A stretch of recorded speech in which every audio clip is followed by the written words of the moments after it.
그렇죠. 이렇게 주중에 우리가 모인다라는 것이 당연한 게 하나도 아닌 것 같습니다. 정말 우리가 믿음으로 결단하지 않으면 이 자리에 모일 수 없습니다. 우리를 하나님께서 부르시고 또한 이 자리에 모으는 하나님의 계획이 있습니다. 우리가 신앙생활을 하면서요, 또한 믿음으로 살기 위해서 우리가 들어야 하는 그런 소리가 있습니다. 바로 하나님의 나팔 소리입니다. 혹시 그렇게 프린팅을 나눠드렸는데 못 받으신 분 있으시면 살짝 손을 들어 말씀해 주시면 또 나눠드리도록 하겠습니다. 우리가 하나님의 나팔 소리를 들을 때 우리가 영적으로 깨어 있을 수 있습니다.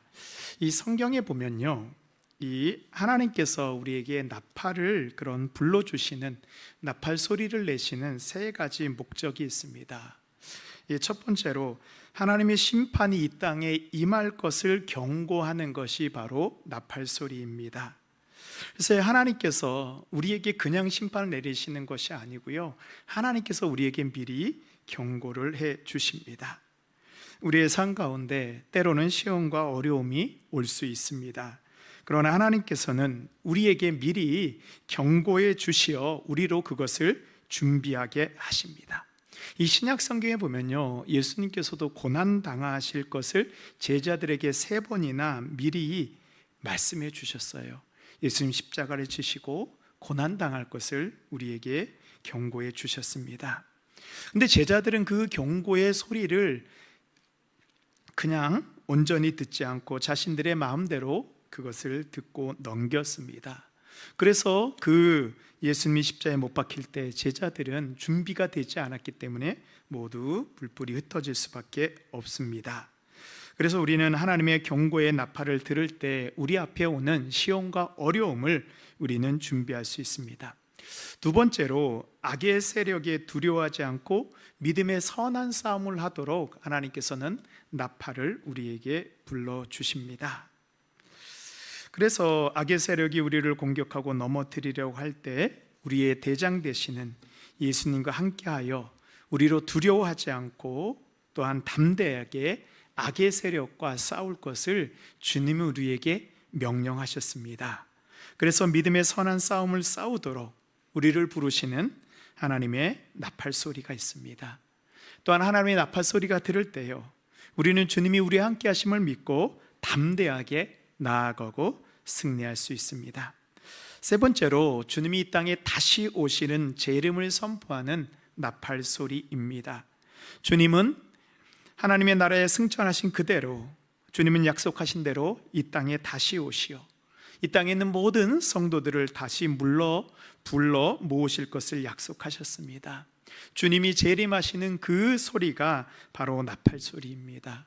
바로 우리가 그 나팔 소리를 듣고 준비하는 자가 되어야 합니다.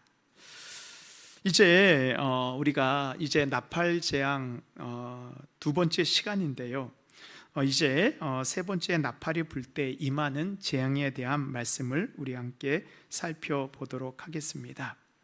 제가 지난 시간에요, 저를 좀 보시면 프린트물에 하나도 안 나왔죠. 나팔은 그때 한번 말씀을 드려갖고 몇몇 분들이 계속 찾고 있는데 안 나오는 것 같아서 제가 말씀을 드립니다. 그러니까 요한계시록에서 7 천사가 7 나팔을 불 때 그 나팔이 부는 모습은 하나님의 심판이 그때 출애굽할 때 임했던 그 출애굽과 함께 비유되어서 요한계시록에 나타나고 있습니다. 그래서 출애굽은 하나님의 백성의 구원의 여정의 시작이라면요, 요한계시록의 심판은 구원의 완성을 보여주고 있는 거예요. 이 시작이 바로 출애굽이었다면, 하나님의 백성으로 불러주셨다면, 이제 하나님의 백성으로서 그 완성이 요한계시록에서 또한 우리에게 보여주고 있습니다. 다들 잘 기억하실 것 같습니다. 지난 시간에 첫 번째 천사가 첫 번째 나팔을 불 때 이 땅에 무슨 재앙이 임했나요? 괜찮습니다. 네, 이 정도 갖고 제가 시험에 들지 않습니다. 우박 재앙이 임했던 거 기억나시죠? 네, 감사합니다. 네. 그래서 첫 번째 나팔을 불 때 이 출애굽기에 나오는 그 이집트에 임했던 그 7번째 우박 재앙이 그대로 다시 한번 재현되게 됩니다. 그리고 이제 두 번째 천사가 두 번째 나팔을 불 때 바다가 피로 변하게 됩니다. 이 바다가 피로 변하는 것은 출애굽기의 첫 번째 재앙이었던 나일강이 피로 변하는 재앙입니다. 이 출애굽기 재앙의 특징은 뭐냐 하면 그 재앙의 범위가 이집트 땅에만 한정되어 있는 것입니다. 그러나 요한계시록에 임하는 재앙은요, 이제 이집트를 넘어 온 땅에 재앙이 임하게 됩니다. 자, 이제 세 번째 천사가 나팔을 불고 또 재앙이 임하게 됩니다. 우리 계시록 8장 10절 11절 말씀입니다.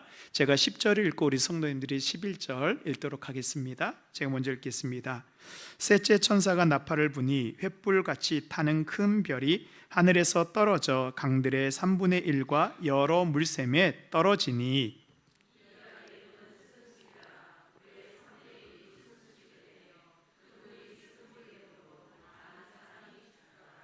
아멘. 이제 하나님의 심판이 임하는데요, 셋째 천사가 나팔을 부자 횃불같이 타는 큰 별이 이제 강과 샘에 떨어지게 됩니다. 그래서 계시록에서는 그 별의 이름을 뭐라고 얘기했죠? 쓴쑥이다라고 부르고 있습니다. 그래서 이 쑥은 헬라어로 압시토신이라는 그런 단어입니다. 압신토스라는 단어인데요, 이 압신토스는 쓴 나물, 그 다음에 독이 들어간 것, 써서 먹을 수 없는 것을 의미합니다. 이제 큰 별이 떨어져서 땅에 물들이 쓴물이 되어서, 즉 독이 타져 있어서 먹을 수 없는 물이 되어 버렸습니다. 이 요한계시록에서는 이 쓴쑥이 이 세 가지를 상징하고 있습니다. 세 번째 나팔을 불고 쓴쑥이라고 이름하는 큰 별이 떨어졌습니다. 그래서 이 쓴쑥이요, 계시록에서는 이 성경에 있는 모든 것을 상징으로 가져온다 그랬잖아요. 그래서 이 쓴쑥이 상징하는 것이 있습니다. 첫 번째로 우상 숭배로 인한 하나님의 심판이 임했을 때 쓴쑥이라는 말이 나오게 됩니다. 그래서 이 신명기에 보면요, 어느 때 하나님께서 쓴쑥으로 우리를 심판하시는가를 말씀하고 있습니다. 신명기 29장 17절에서 20절까지 말씀인데요, 제가 17절, 우리 성도님들이 18절 읽고요, 이렇게 읽도록 하겠습니다. 제가 먼저 읽겠습니다. 너희가 또 그들 중에 있는 가증한 것과 목석과 은금의 우상을 보았느니라.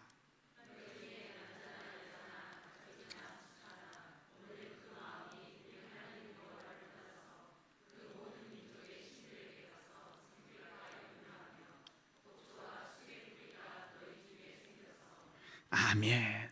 그러니까요, 이스라엘 백성들이 이 마음 가운데 이 목석이 이제 그 우상을 나타내는 거거든요. 은금의 우상이 그들 가운데 있는 것입니다. 그러나 여전히 우상을 떠나지 않고 우상을 섬기는 것, 이것이 바로 여호와 하나님을 떠난 것이에요. 우상은요, 여호와 하나님을 떠난 것입니다. 그때 하나님께서 독초와 쑥의 뿌리가 너희 중에 생기게 될 것이라고 말씀하였습니다. 신명기 말씀에 보면 이스라엘 백성들이 우상을 섬길 때 하나님께서는 우상 숭배한 이들에게 이 독초, 그들이 먹는 물이 이제 먹을 수 없는 물이 돼버리는 것입니다. 물은 생명과 관계가 있는 거잖아요. 그들의 생명이 더 이상 유지될 수 없는 상태입니다. 그리고 독초와 쑥의 뿌리, 이거 쉽게 뽑히지 않는 것을 의미합니다. 겉으로 보기에는 이게 독초인지 뭔지 모르는데 그 뿌리에 보면 거기서부터 독이 나오는 것입니다. 그래서 이제 쓴쑥이 생겼다라는 것은 우상 숭배하고 있는 백성들에 대한 하나님의 심판인 것입니다. 그리고 우상 숭배한 자들에 대해서 하나님께서 어떻게 심판하실지 신명기 29장 20절에서 말씀하고 있습니다. 우리 20절 함께 읽도록 하겠습니다. 시작. 여호와는 이런 자를 사하지 않으실 뿐 아니라 그 위에 여호와의 분노와 질투의 불을 부으시며 또 이 책에 기록된 모든 저주를 그에게 더하실 것이라. 여호와께서 그의 이름을 천하에서 지워버리시되. 아멘. 하나님께서는 우상 숭배하는, 즉 하나님보다 더 가까이 하는 것 있으면, 내가 하나님을 떠나고 가까이 하는 것들이 있으면 하나님께서 그것에 대해서 심판하시겠다고 하시는데, 분노와 질투의 불을 부으시고 생명책에서 그 이름을 지워버린다라고 심판을 행하신다라고 말씀하고 있습니다. 그러면 하나님께서 말씀하셨던 이 심판이 언제 이루어지는가? 바로 요한계시록 8장에서 이루어지고 있는 것입니다. 그래서 순수군요, 우상 숭배에 대한 최후의 심판을 의미하는 것입니다. 두 번째로 이 순수기라고 불리는 이 별은요, 하나님의 심판이 우주적으로 이루어지고 있다라는 우주적인 하나님의 심판을 의미하고 있습니다. 그래서요, 이 하늘에서 큰 별을 이 땅에 하나님이 던져가지고요, 하나님이 이 세상을 심판하시는 것입니다. 그래서 현대 또한 신학자들과 과학자들은요, 이것을 보면서 아마 하나님께서 이 우주에서 소행성을 아마 이 지구로 보내시는 것을 의미하지 않나라고 또 생각을 합니다.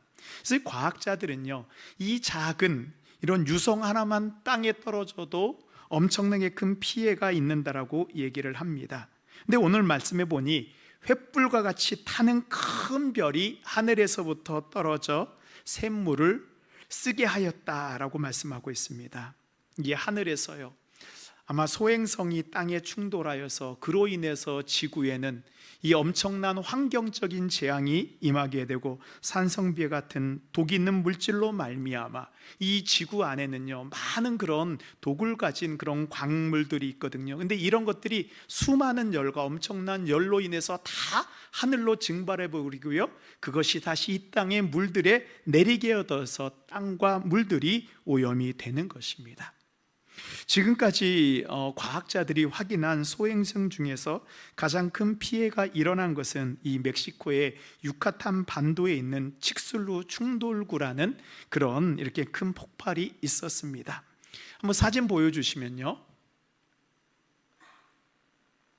네, 이게 이제 이 인공위성에서 이 멕시칸 유카탄 반도에 있는 그 이제 사진을 찍은 거예요. 그랬더니 이 해저에 이런 큰 원들이 만들어져 있는 것입니다. 이런 것들은 언제 만들어지냐면 이 우주로부터 큰 소행성이 떨어졌을 때 그것으로 생기는 충돌구입니다. 우리나라에도요, 이런 충돌구가 있습니다. 그래서 이 강원도에 가면은 거기 이렇게 이 해안에 가보면요, 이런 충돌구가 나와 있습니다. 그래서 이 충돌구는요, 6,600만 년 전 이 백악기 말기에 지름이 한 15km 정도 되는 소행성이 지구에 충돌하였습니다. 이 과학자들은요, 소행성이 지구에 충돌하게 되면 그 소행성 크기의 한 10배 정도의 큰 폭발이 일어난다고 합니다. 그러면 이제 이때 일어났던 그 충돌은 어느 정도였냐면, 이 히로시마에 떨어졌던 원폭의 수십억 배의 폭발이 일어났고, 이로 인해서 전 지구적인 재앙이 일어났고, 또한 이 재앙으로 인해서 이 땅의 생명체들의 75%가 멸종되었다라고 이야기하고 있습니다.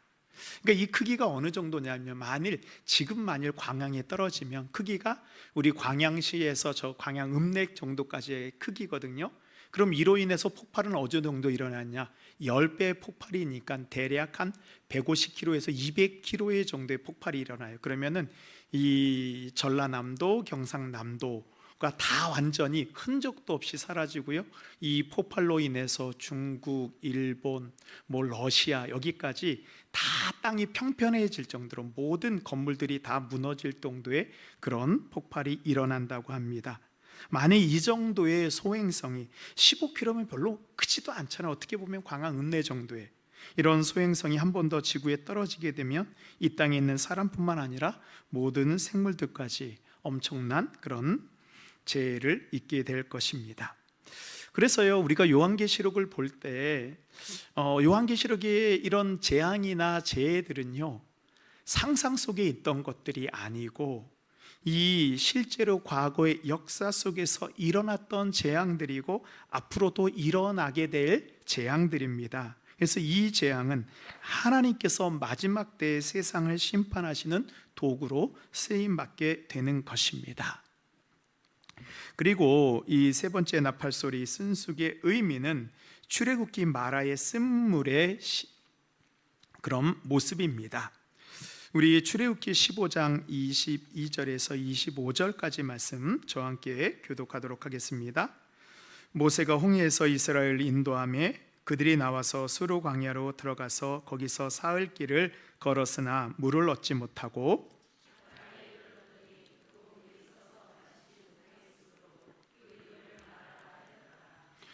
백성이 모세에게 원망하여 이르되 우리가 무엇을 마실까 하매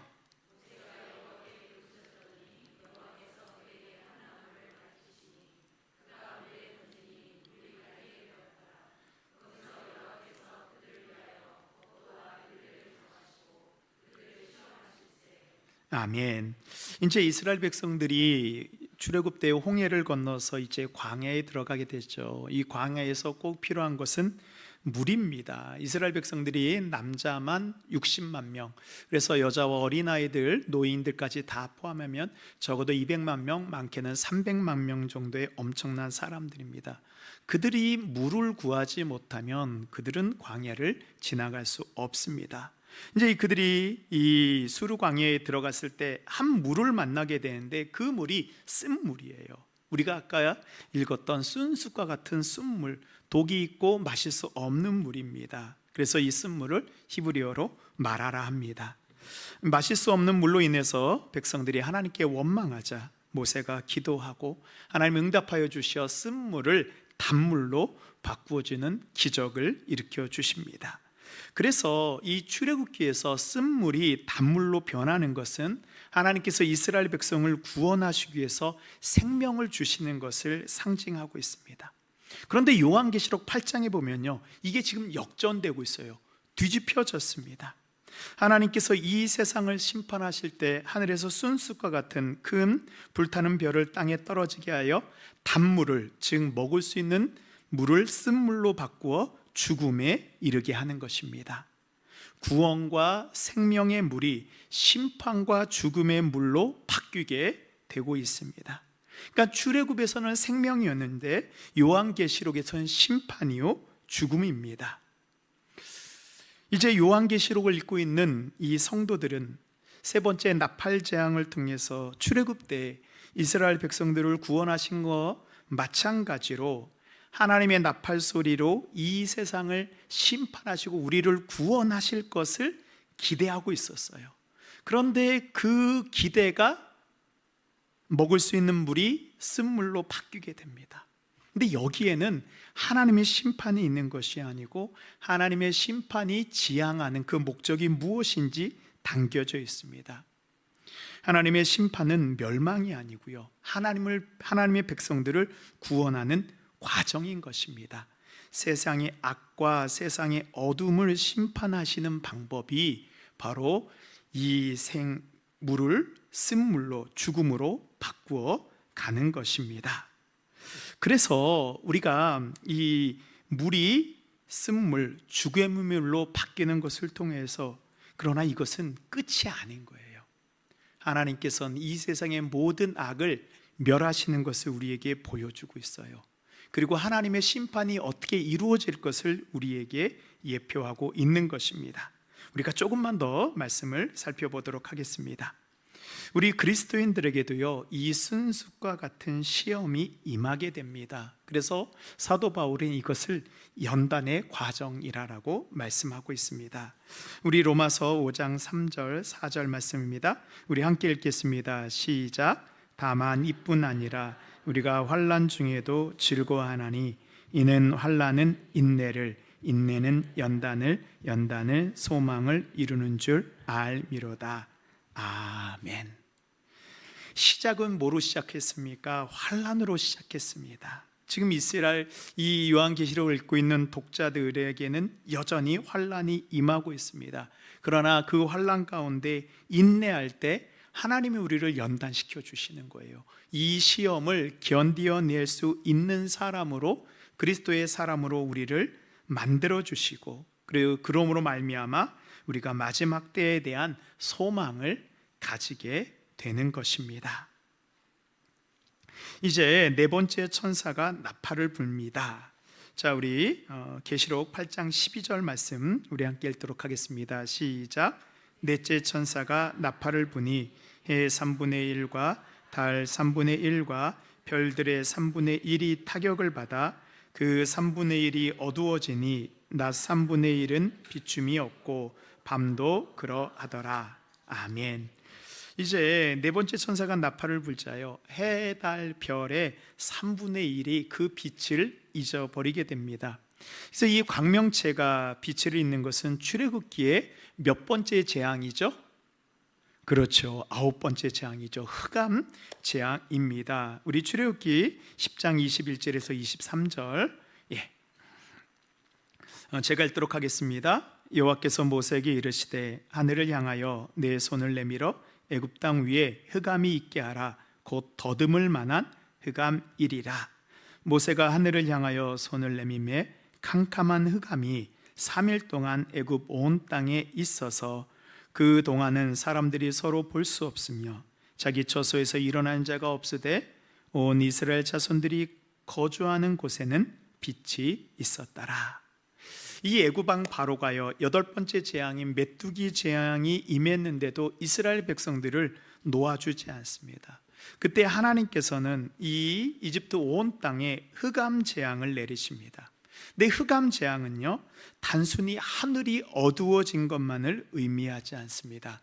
하늘에서 밝은 빛을 비추고 있는 태양, 그 다음에 밤에 빛을 비추는 달, 이 별들은요 모두 이집트에서 신으로 섬겼던 것들이었습니다. 특별히 이 태양은요, 이 이집트 최고의 신인 태양신 라였습니다. 그리고 달의 신은 도투이고 별의 신은 누투입니다. 한번 사진 보여주시면요, 그래서 여기 보시면 이 신의 머리에 큰 태양이 있잖아요. 이게 이제 태양신 라고요. 그 다음에 달의 신 도투이고 별의 신 누투입니다.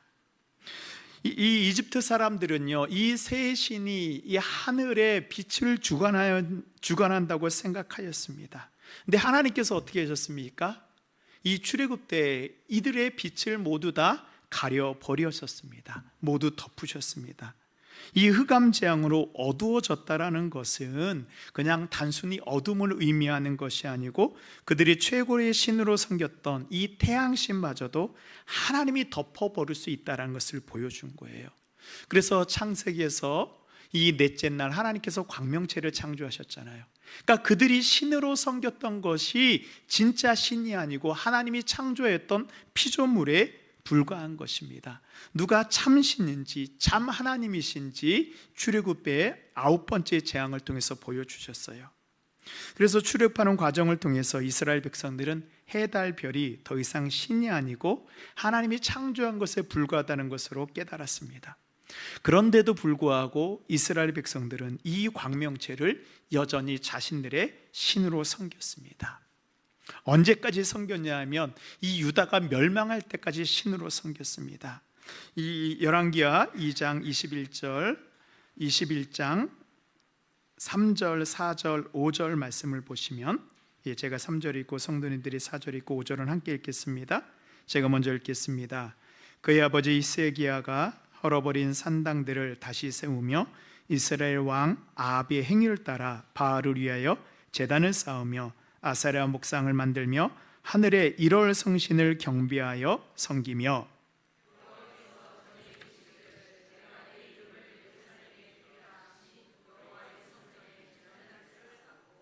함께 읽겠습니다. 또 여호와의 성전 두 마당에 하늘의 1월 성신을 위하여 제단을 쌓고. 아멘. 이 열왕기하 21장에 나오는 왕은요, 히스기야의 왕 므낫세입니다. 이 므낫세는 이 가장 악한 왕 중에 하나였거든요. 근데 이 므낫세 왕은 바알과 아세라와 1월 성신을 숭배했습니다. 해, 달, 별을 신으로 경배했습니다. 그 1월 성신을 섬기는 제단을 어디에다 쌓았습니까? 여호와의 성전에 두 뜰 안뜰과 바깥뜰 모두 1월 성신을 섬길 수 있도록 제단을 쌓은 거예요. 이 안뜰에 있다라는 것은, 안뜰은 이 제사장들이 섬기는 곳을 의미하거든요. 그러니까 성전 안에 제사장들도 1월 성신을 섬겼고요, 바깥뜰은 백성들이 와서 하나님께 제사 드리는 건데, 이 바깥뜰에서도 이스라엘 백성들이 이 1월 성신을 섬겼다라는 것입니다. 그러니까 얼마나 그들이 안에 있는 이 우상이 뿌리 깊게 내렸는지를 보여주고 있습니다. 우리 에스겔 8장 16절 말씀 우리 함께 읽도록 하겠습니다. 시작. 그가 또 나를 데리고 여호와의 성전 안뜰에 들어가시니라.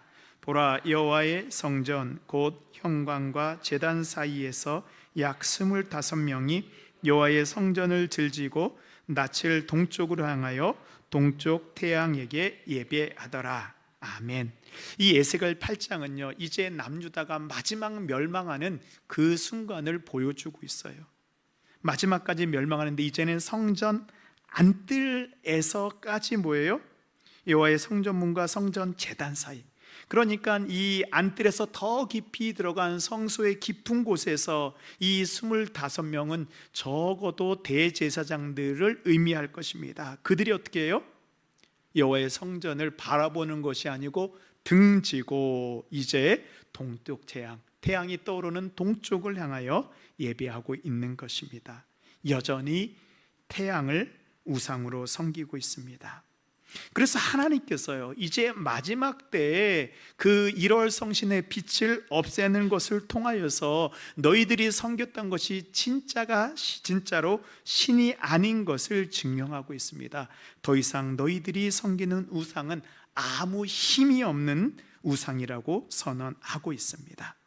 그래서 하나님께서는 이 나팔 재앙을 통해서 사람들이 신으로 섬겼던 그 모든 것들이 참 신이 아니고 하나님의 피조물에 불과하다는 것, 여호와 하나님만이 참신이라는 것을 보여주고 있습니다. 그래서 하나님의 나팔을 불 때요, 이 어둠이 세상에 임하는 것을 통해서 사람들은 깨닫게 됩니다. 누가 참 하나님인지.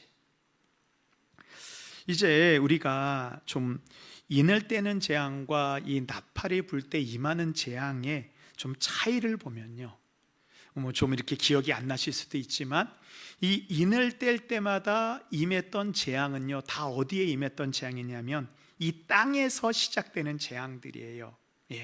재앙들이 다 땅에서 시작되었습니다. 그런데 나팔 불 때 임하는 재앙들은 다 어디에서 시작하고 있습니까? 우박도 하늘로부터 내리고, 두 번째 나팔 불 때 하늘에서 불 붙는 큰 산이 떨어지는 것도 하늘에서 임하고, 셋째 나팔 불 때 횃불같이 떨어지는 큰 별도 하늘에서부터 임하는 거고, 네 번째 나팔 불 때 해, 달, 별이 빛을 잃어버리는 것도 모두 하늘에서 시작되는, 하늘에 관련된 재앙입니다. 이 재앙이 하늘에서부터 시작되었다라는 그 뜻은요, 재앙을 내리시는 분이 누구라는 것을 보여주고 있어요. 우연히 재앙이 임하는 것이 아니고 하늘의 하나님이 재앙을 내리시는 것, 그 재앙의 주권이 하나님께 있는 것을 보여주고 있습니다. 하나님께서는 온 땅의 주인일 뿐만 아니라 하늘의 주인이라는 걸 보여주고 있어요. 왜냐하면 이 요한계시록이 쓰여질 때 이 계시록을 읽는 사람들은 어땠냐 하면, 이 땅에도 박해가 있고요, 하늘을 바라봐도 소망이 없는 것처럼 보였어요. 그러나 이 나팔 재앙을 통해서, 아 그렇구나, 우리 하나님이 이 하늘의 주인 되시는구나, 하나님께서 하늘로부터 이 땅에 하나님의 심판을 내려주실 것을 이 재앙을 통해서 위로와 소망을 가지게 되는 것입니다. 그리고 사람들이 섬기는 모든 하늘의 우상들이 하나님 앞에서 얼마나 무력한지를 보여주고 있습니다. 또한 지금 요한계시록을 읽고 있는 성도들에게 하나님은 승리를 약속해 주고 있습니다.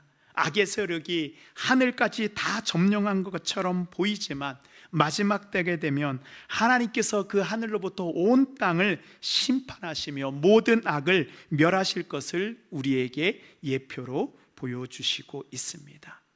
또한 당시에 이 로마 제국의 황제들은 자신을 신으로 섬기게 했어요.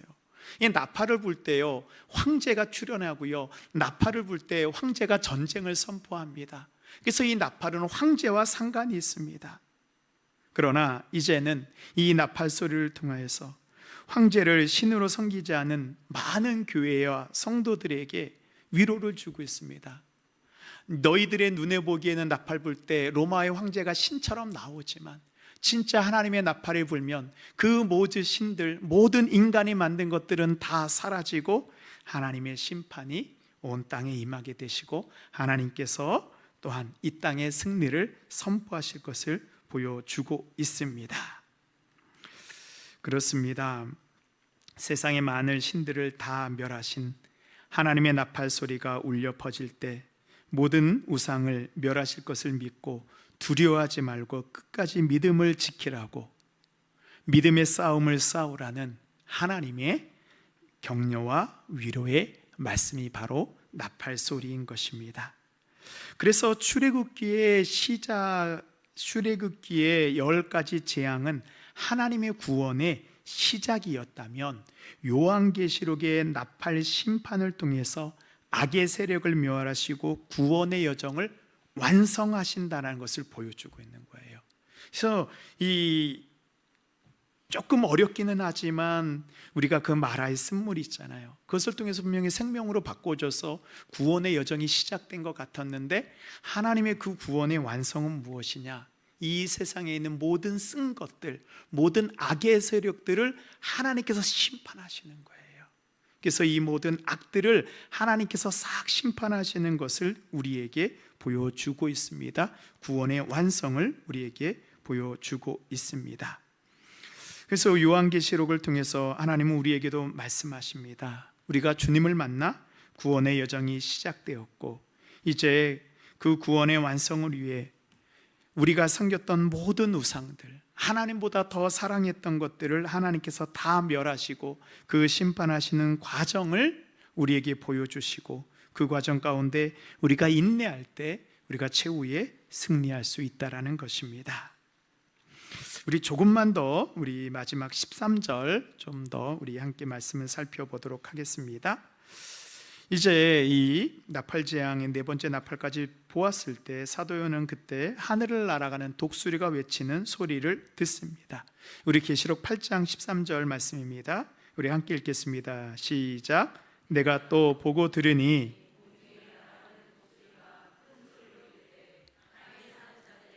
화가 있으리니 이는 새 천사들이 부려할 나팔 소리가 남아 있음이로라 하더라. 아멘. 그러니까요, 이 순숫과 같은 큰 별이 떨어지고 그 다음에 이 하늘에 모든 광명체들이 빛의 3분의 1 정도 이뤘으면 정말로 위험한 엄청난 재앙이 임했는데 아직 끝이 아니라는 거예요. 화 3번의 재앙이 더 남아있다라는 것입니다. 그럼 여기에 나오는 독수리는 무엇을 상징할까요? 이 독수리는 이 구약 성경 예언서의 하박국서에서 하나님께 부르짖은 성도들의 기도에 대한 응답이 바로 이 독수리입니다. 우리 하박국 우리 1절부터 좀 8절까지 함께 말씀을 살펴볼 텐데요. 먼저 1절 2절 말씀 함께 읽도록 하겠습니다. 시작. 선지자 하박국이 묵시로 받은 경고라. 여호와여, 내가 부르짖어도 주께서 듣지 아니하시니 어느 때까지이리까? 내가 강포로 말미암아 외쳐도 주께서 구원하지 아니하시나이다. 아멘. 그러니까 지금 요한계시록을 읽고 있는 독자들의 기도가 똑같아요. 하나님 어느 때까지입니까? 하박국 선지자도 하나님 내가 부르짖어도 하나님 듣지 않고 하나님 응답하지 않는데 하나님 어느 때까지 하나님 기다려야 됩니까? 그리고 눈으로 보니까 4절이 지금 눈에 보이는 현실입니다. 우리 1장 4절 함께 읽겠습니다. 시작. 이러므로 율법이 행위하고 정의가 전혀 실행되지 못하오니 이는 악인이 의인의 에워쌌으므로 정의가 굳게 행하여 지민이이다. 아멘. 악인이 의인을 에워싸서 하나님 눈앞에 보이는 모든 정의와 공의가 다 사라졌습니다. 이거 굳게 되었다라는 게 정의가 다 사라졌다라는 거예요. 하박국 선지자가 보기에 하나님께서 기도를 들어주지 않는 것처럼 보입니다. 그때 하나님께서 하박국 선지자에게 말씀하십니다. 1장 5절 말씀입니다. 시작. 여호와께서 이르시되 너희는 여러 나라를 보고 또 보고 놀라고 또 놀랄지어다. 너희의 생전에 내가 한 가지 일을 행할 것이라. 누가 너희에게 말할지라도 너희가 믿지 아니하리라. 아멘. 너희가 놀라는 엄청난 일을 행할 것인데 그 일이 무엇이냐 하면 이 1장 8절 말씀입니다. 함께 읽겠습니다. 시작. 그들의 군마는 규범보다 빠르고 저녁 이리보다 사나우며 그들의 마병은 먼 곳에부터 빨리 달려오는 마병이라. 마치 먹이를 움키려 하는 독수리의 나름과 같으니라. 아멘. 그러나 하나님께서 이 땅을 심판하실 때 어떻게 임하시냐? 이 독수리의 나름과 같이 속히 하나님의 심판이 임하신다는 것입니다. 이 독수리는 그 당시에 사람들이 생각하는 가장 멀리 날고 가장 높이 날고 가장 빨리 나르는 그런 생물이었습니다. 그러니까요, 이 독수리가 이 나름과 같이 하나님의 심판이 임한다라는 것은 하나님의 심판이 이 땅에 임할 때 속히 임하고 아무도 그 심판을 피할 수 없고 독수리가 온 땅을 다니는 것 같이 하나님의 심판이 온 땅에 임한다라는 그런 상징입니다. 하나님의 심판을 상징하고 있습니다. 그리고 독수리가 외치는 화, 화, 화, 이 세 번의 소리는 아직도 하나님의 세 번의 심판이 남아있어요. 이 구약 성경에서 세 번이나 반복하는 것은 하나님이 반드시 행하시겠다라고 하는 하나님의 의지를 보여주는 거예요. 하나님이 심판하신데 아직도 세 번이나 심판하시겠다. 그렇기 때문에 하나님의 심판을 피할 자가 아무도 없고 믿는 그리스도인들은 하나님의 심판을 준비하라라고 말씀하고 있습니다. 그렇지만 이 독수리가 외치는 화, 화, 화 세 번의 소리는요, 하나님을 믿지 않은 사람들에게는 심판의 소리지만 하나님의 백성들에게는 구원의 소리이고 회개의 소리입니다. 나팔 재앙이 임할 때마다 수목, 바다, 강, 태양, 달, 별, 땅, 사람들의 이 전부가 아니라 얼마만 재앙을 받았습니까? 3분의 1만 불이 타고요, 3분의 1만 죽게 되는 3분의 1만 재앙을 당했어요. 다 하나님께서 멸하지 않으셨습니다. 아직 화화화 이 소리를 듣고 회개할 수 있는 기회가 우리에게 남아있다라는 말씀입니다. 독수리가 외치는 소리에는 세상을 심판하시는 소리이지만 세상이 하나님께 돌아오기를 기다리는 하나님의 마음이 담겨져 있는 거예요. 세상을 심판하는 소리처럼 들리지만 그 소리 가운데 하나님께 돌아오기를 기다리는 하나님의 마음이 담겨져 있습니다. 에스겔 33장 11절 말씀 우리 함께 읽도록 하겠습니다. 시작. 너는 그들에게 말하라. 주 여호와의 말씀이니라. 나의 삶을 두고 맹세하노니 나는 악인이 죽는 것을 기뻐하지 아니하고 악인이 그의 길에서 돌이켜 떠나 사는 것을 기뻐하노라. 이스라엘 족속아 돌이키고 돌이키라. 너희 악한 길에서 떠나라. 어찌 죽고자 하느냐 하셨다 하라. 아멘. 우리에게 이 하나님의 나팔 소리가 들을 때요, 우리는 기도하고 준비해야 됩니다. 하나님의 이 심판의 때 끝까지 믿음을 지키는 자로, 그리고 이 세상의 악한 세력들과 싸워 이기는 영적 승리자로, 하나님의 전신갑주로 우리가 무장해야 하는 것입니다. 그런데도 불구하고 이렇게 온 우주적인 재앙과 독수리가 외치는 이 화화화 소리를 듣고도 하나님의 심판과 재앙이 이 땅에 임하는 것을 알고도 깨닫지 못하는 자들이 있습니다. 오늘 그 13절 말씀에 보면 땅에 사는 자들이라고 이렇게 표현하고 있는 부분이 있습니다. 바로 땅에 사는 자들, 이들은 하나님과 하나님의 나라가 이 땅에 임하는 것을 싫어하고 반대하는 자들이에요. 하나님의 뜻대로 살지 않고 자신들의 뜻대로 사는 사람들이에요. 그러니까 하나님의 심판이 임해도요, 여전히 자신들의 뜻대로 살려고 하는 자들이 있는 것입니다. 하나님의 심판은 반드시 이들에게 임하게 되는 것입니다. 이제 요한계시록에 또한 마지막 그 경고를 알리는 나팔 소리와 같이요, 하나님께서는 우리에게 하나님의 나팔 소리를 또한 들려주고 있습니다. 하나님의 심판의 때가 이제 임할 것이니 믿음으로 준비하라. 그리고 하나님과 함께 이 땅에서 선한 싸움을 할 준비를 하라는 것이에요. 마지막 때 이 영적 전투에서 우리가 승리해야 되는 거예요. 이제 오늘 우리가 살펴보지는 않지만 이 5번째 나팔을 불 때부터는요, 이 치열한 영적 전투가 시작되게 됩니다. 마지막 때예요. 우리가 그냥 보호받는 것이 아니고 영적 전투에서 승리하며 또한 살아남아야 되는 거예요. 그때를 준비하라는 나팔 소리입니다. 그리고 이제 그 나팔 소리는 주님이 이 땅에 반드시 재림할 것을 약속하는 나팔 소리입니다. 주님이 재림하셔서 이 땅에 하나님의 나라를 세우시고 모든 악을 멸하실 것을 너희가 신뢰하라는 하나님의 나팔 소리입니다. 오늘 하나님께서 우리에게 이 나팔 소리가 들려지고 우리에게 나팔 소리가 임할 때 그 나팔 소리를 듣고 또한 그 하나님의 때를 준비하는 우리 모든 성도님들 되시기를 바랍니다. 아멘.